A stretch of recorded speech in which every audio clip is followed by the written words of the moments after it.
नमस्कार सबैजनालाई। आज मैले क्लास 12 टेक्निकल म्याथमेटिक्सको क्वेसन पेपर लिएर आएको छु। सबैजना मेरो च्यानललाई सब्स्क्राइब गरिदिनु होला। यो भन्दा अगाडि मैले 3वटा सब्जेक्टको क्वेसन पेपर अपलोड गरेको थिएँ। केही कारण प्लस भिडियो डिलिट गर्नु परेको थियो।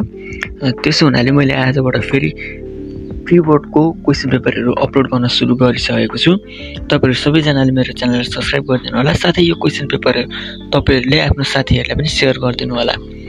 फाइनल टेस्ट एक्जामिनेसन 2081 अनि हाम्रो फुल मार्क्स म्याथको 75, टाइम 3 आवर अनि ग्रुप एमा हामीलाई 11 वटा एमसीक्यू दिएको छ।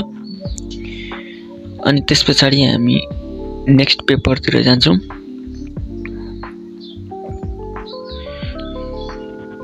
हाम्रो ग्रुप बी मा 8 वटा सर्ट आन्सर क्वेशन हुन्छ 5 मार्क्सले।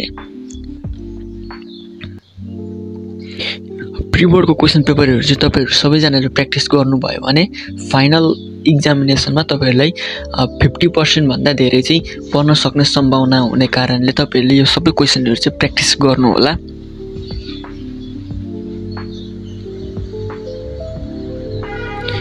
त्यसपछि हामी ग्रुप सी मा जान्छौं। ग्रुप सी मा हाम्रो 3 वटा लङ आन्सर क्वेशन हुन्छ 8 मार्क्सले। अनि यहाँ दिएको 20 नम्बरको ए चाहिँ state and prove de modulus theorem by using de modulus theorem find the square root of. यो क्वेशन चाहिँ एकदमै इम्पोर्टेन्ट हो। यिनीहरु चाहिँ धेरै इम्पोर्टेन्ट हो। र अर्को क्वेशन भनेको calculate Karl Pearson coefficient of skewness from the following data. यिनीहरु पनि एकदमै इम्पोर्टेन्ट क्वेशन हो। लगभग पर्न सक्ने चान्स चाहिँ यस्तो धेरै हुन्छ। स्ट्यान्डर्ड डेभिएसन यस्तो निकाल्ने चाहिँ धेरै चान्स हुन्छ। अनि त्यसपछि हामी अर्को क्वेशनतिर पनि जान्छौं। अरु रोको क्वेशन चाहिँ यतापटि छ। What are the criteria for the function y f x to have local maximum at a point? Find the local maximum and local minimum value for the function f x to x cube plus 3x square minus 36x minus 28. Also find the point of inflection.